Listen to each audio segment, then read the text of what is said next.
Warning, the following may contain pit fiends. Join fantasy authors Phil Tucker, Timandra Whitecastle, David Benem, Benedict Patrick, and Josiah Bancroft as they roll dice and take on the bad guys in a game of Dungeons and Dragons. 5 authors, 5 worlds, 1 adventure. It's time to get crit-faced. Previously on Crit-Faced, our heroes have struck a bargain with Urwin Martikov, the head of the Weremagpies of Vallaki.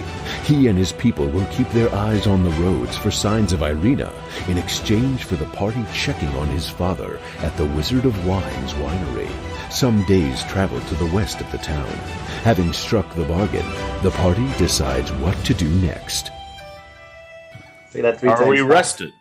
Well, is that what you're doing? Is that the plan? You have been given rooms, no honeymoon suite. Sorry. I want to sleep in a big fluffy bed and then have breakfast in bed the following morning. Okay.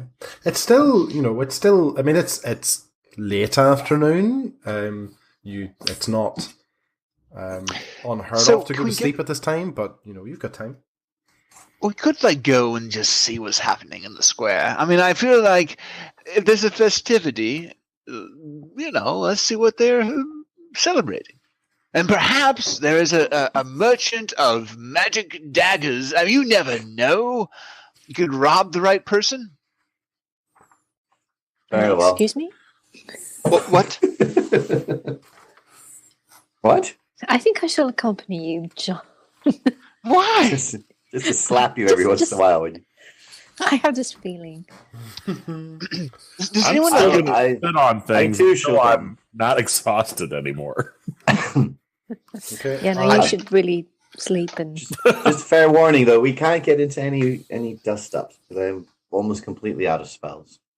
Though I can cast Firebolt forever. I have my prove that. I shoot one out the sky just to underscore. You're in the Blue Water Inn. Out the window, sorry. Are we? So is that the plan? Are we heading to the town square? Yes. Yeah. Yes. I might stay back and rest. What? Okay, fine. I'll come with Come you. on. No, What if rest. instead of the town square, what if that Jean challenged Ricky Tikki Tavi to like a bard off? Who am I going to blame these Dueling- things upon? Battle Dueling of the Bards. concertinas. Oh, goodness. What do you Let's think? go. And I say that the other 3 of us, we act as like the X Factor judges.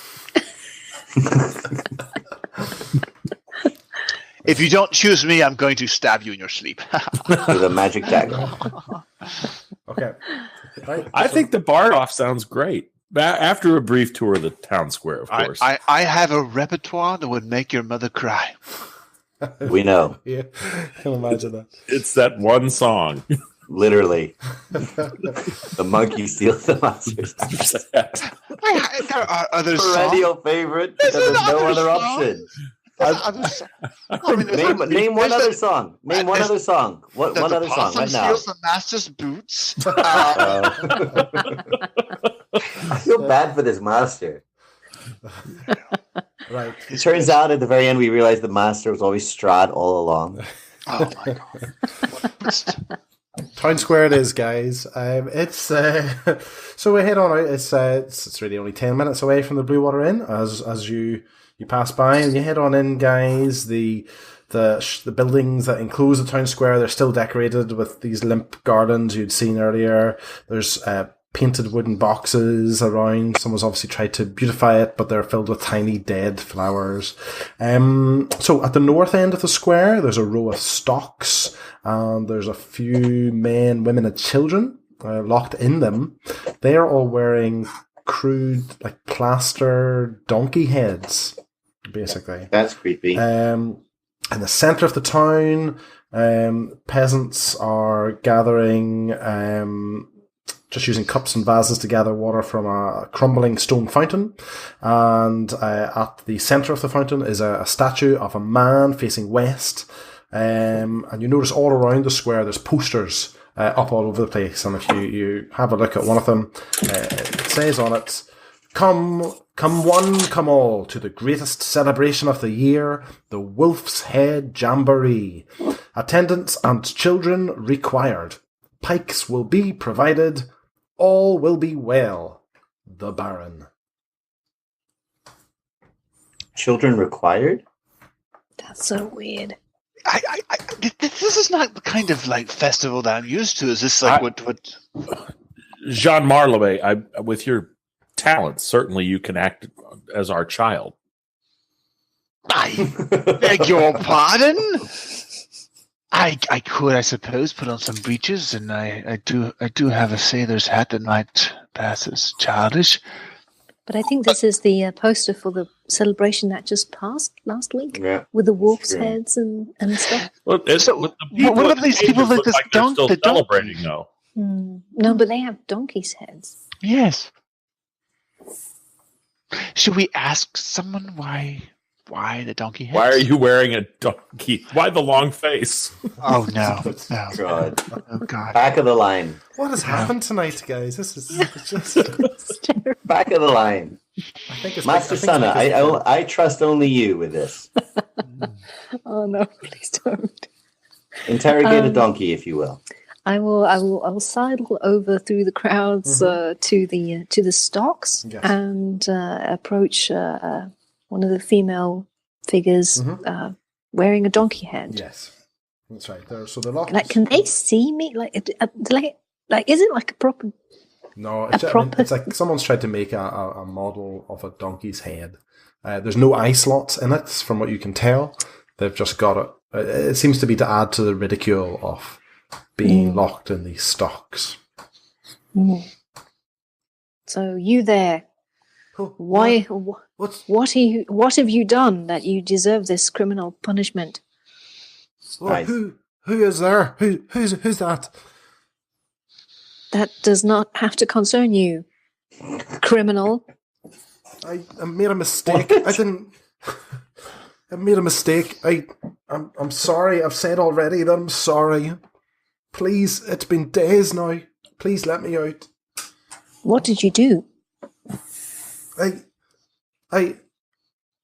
You know, the usual thing that makes us end up here. Malicious unhappiness. What? Malicious unhappiness, that's what we call it. It was me this time, spreading it. Malicious unhappiness. Is this like Does this is this like treason and treachery? Talk of Absolutely, malicious unhappiness. That's the worst kind. That's what the Baron says. I don't know why I did it. I just thought the idea of wolf's heads was so stupid. I should have just kept my mouth shut. So you're seriously telling me that you're in stocks and being made a laughing stock because you dared to say that that's a stupid idea? I know, I'm sorry. I won't do it again. The blazing sun sounds great. I can't wait for it. Well, this place is just The worst. This is even weirder than Barovia. Oh. Don't say that. That sounds too much like malicious unhappiness. Oh yeah, that's true. This is a beautiful place. That's it. That's just keep saying that. Master Suna, what have you learned from the donkey woman? I've learned that Yes.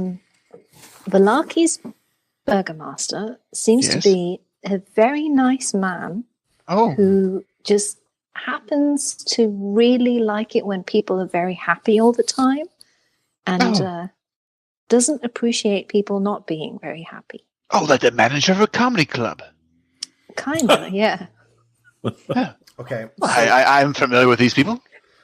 As you have this chat, you notice a bit of movement down the other end of the town, and what's actually happening? There's a trio of people making their way around all the posters that you've seen up around, and they're ripping the posters off and popping up a new set of posters.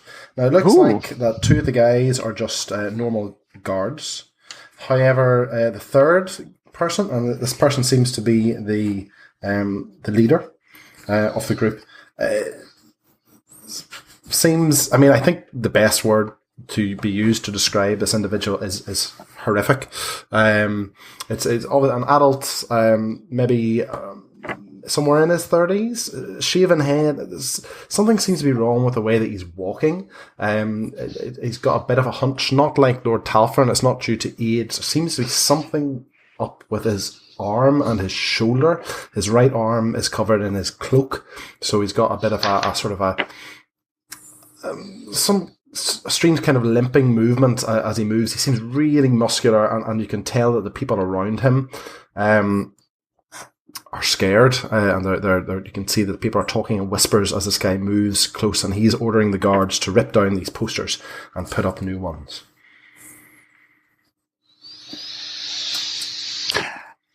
Should we look at the new posters? Yeah, so Sure. Let's Yes, look let's see what the new posters are about. I'm imagining donkeys will be a theme. it says, "Come one, come all, to the greatest celebration of the year, the festival of the blazing sun. Attendance and children required, rain or shine. All will be well, the Baron." The children part I find particularly disconcerting. Can we like discuss like this with the strange bald person? Can we approach him and talk to him? Should we not? Why would you not? Why? An instinct of self-preservation. I know No, none we of us should have talk much of to him. that. We should talk. All to right, him. go You- for it. you- I'll here's- support you from back here. Lord Talford, here's the thing.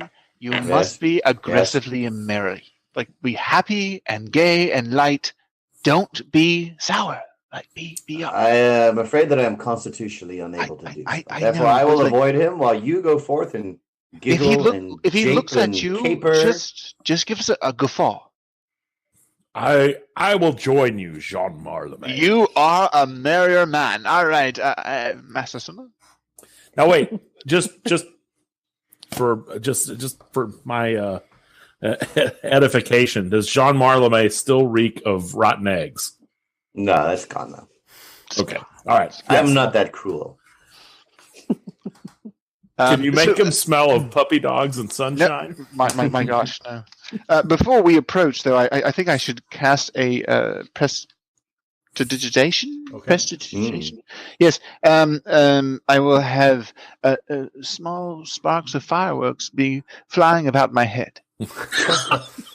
Just Why a not? celebratory mood. Why not? because Sort of that's not a strange. a festoon of light. So you look like a fireworks Jesus. Yes.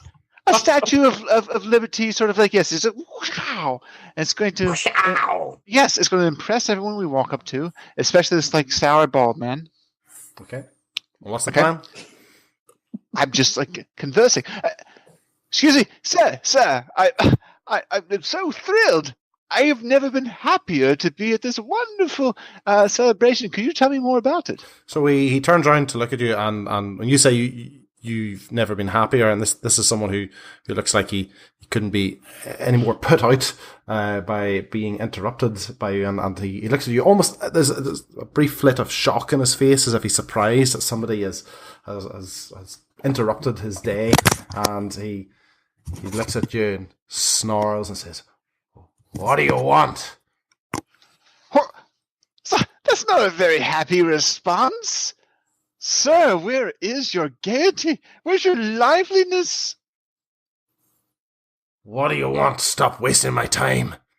What I'm just here to enjoy this festival, which you will tell me more about, perhaps. "You're early. I'm It's in a- 3 days. You have to be here. That's it." And he turns and makes to move away with his guards. Excuse me, sir. Excuse me. I'm so sorry. I can't believe it.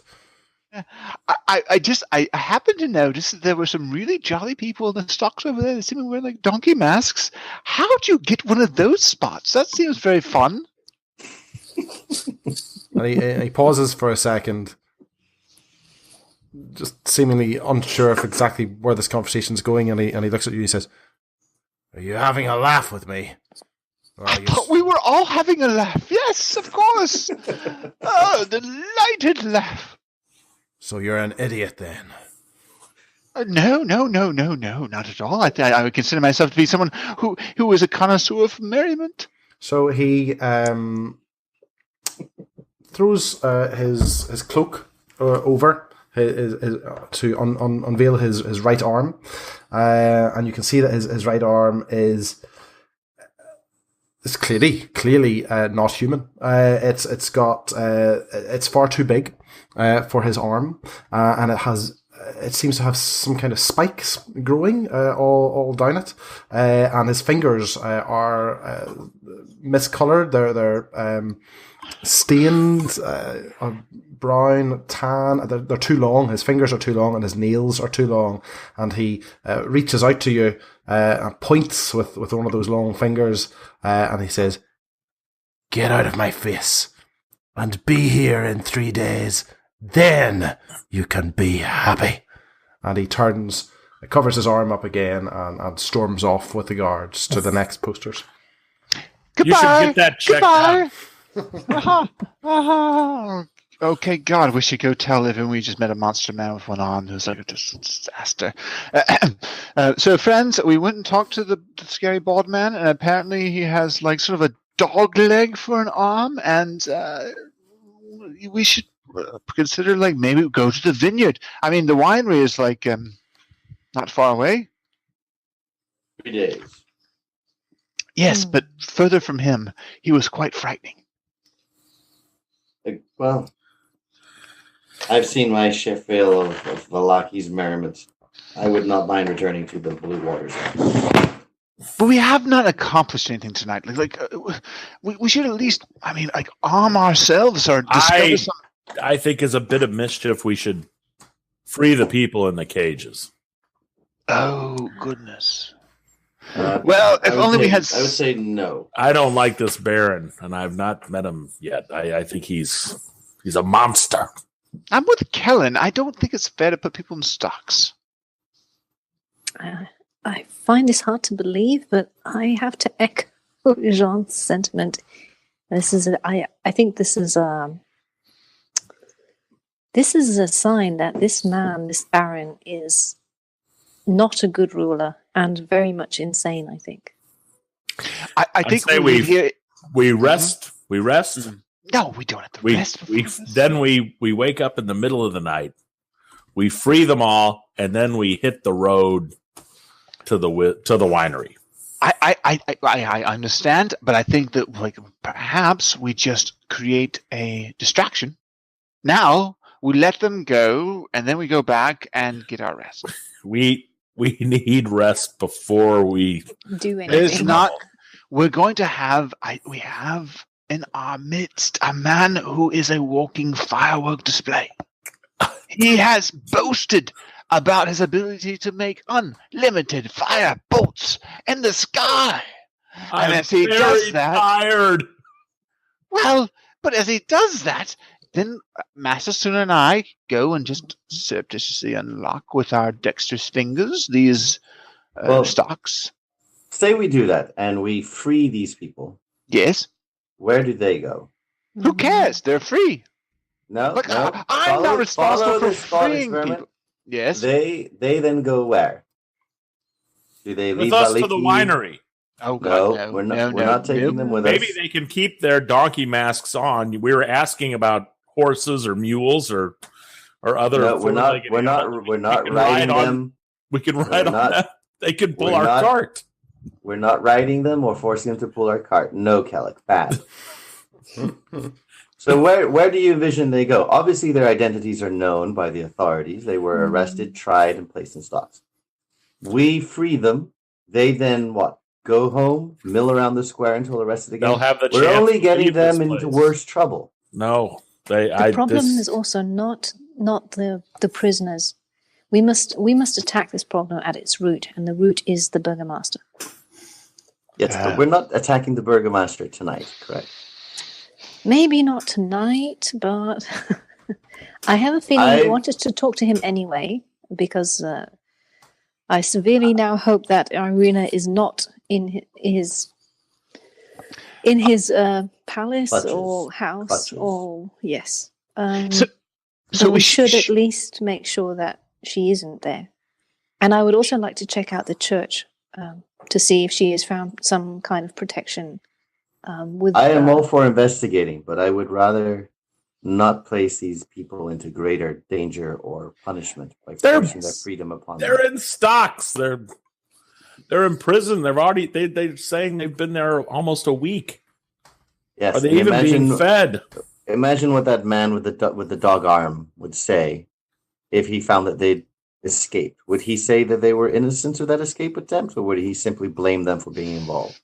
And if so, how much worse might their punishment be? If you want to redress the situation, then I agree with Master Sunna. We should tackle the Burgomaster directly, but let us not drag innocents into greater danger and possible greater punishment without any care for what happens to them as soon as we're done releasing.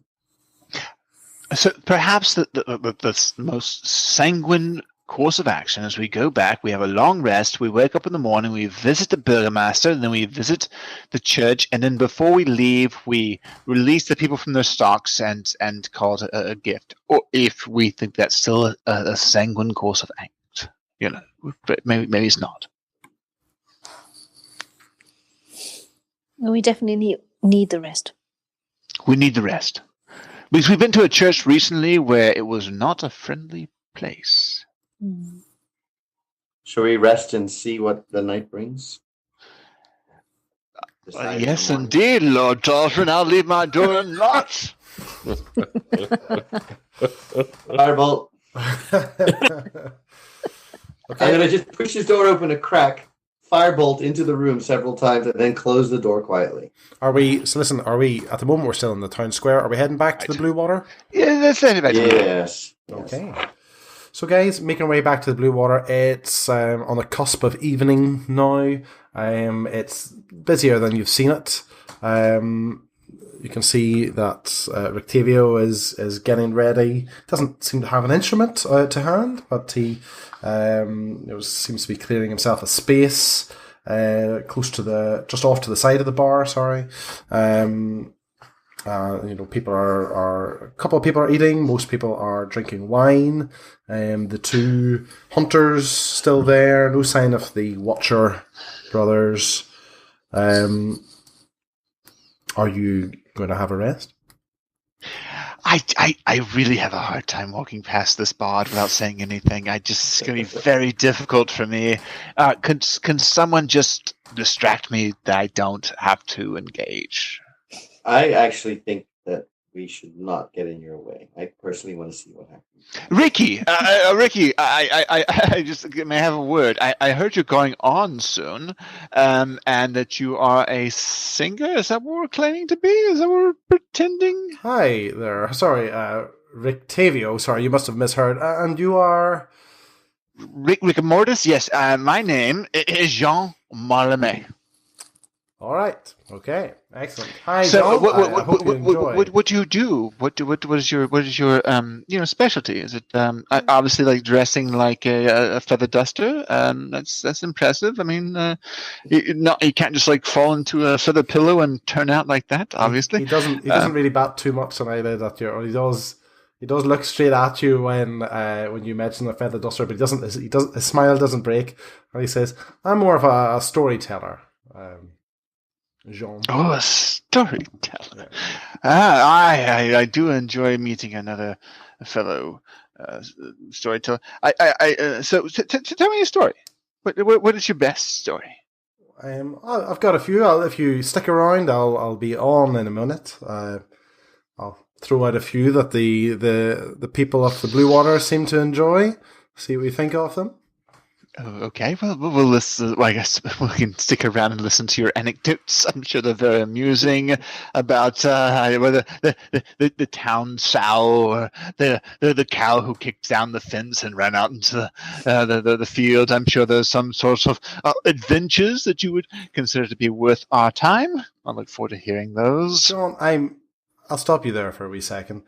I'm feeling a bit of there's something going on here that isn't quite working for me. Is there a problem, Sean? Have I done something wrong?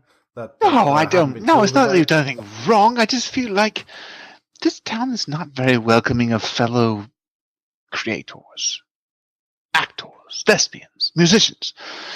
There's a sort of hostility towards novelty and newness, and I do feel that I'm suffering from that. Well, listen, I think if you hang out here in the Blue Water Inn, are you a performer yourself? I wouldn't call myself a performer. I'm more of a headliner. Right. I see.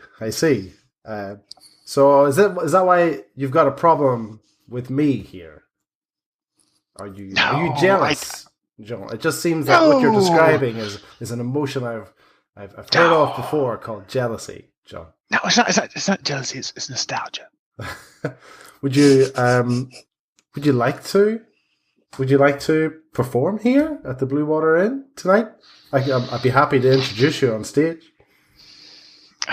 Well, yes, I think I would. I mean, if you're offering.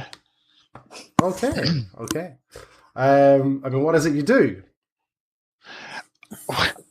Madam, I don't do. I do everything. I impersonations. I juggle. I tumble. I can do some basic sort of soliloquies if you enjoy those. I recite poetry, of course. John, let me stop you there. What would you like to do for the crowd at the Blue Water Inn tonight? There's a song. Okay, a song that it's been on my mind. Okay. These guys love a good song. Okay. Yes. Let me go get them warmed up for you, and then we'll get you on. Crit Faced is a weekly Dungeons and Dragons podcast. To make sure you never miss an episode, and to get an exclusive prequel episode of the podcast, where you can find out what our characters were up to before this adventure began, head over to critfacedpodcasts.com and join our Crit Faced fan group.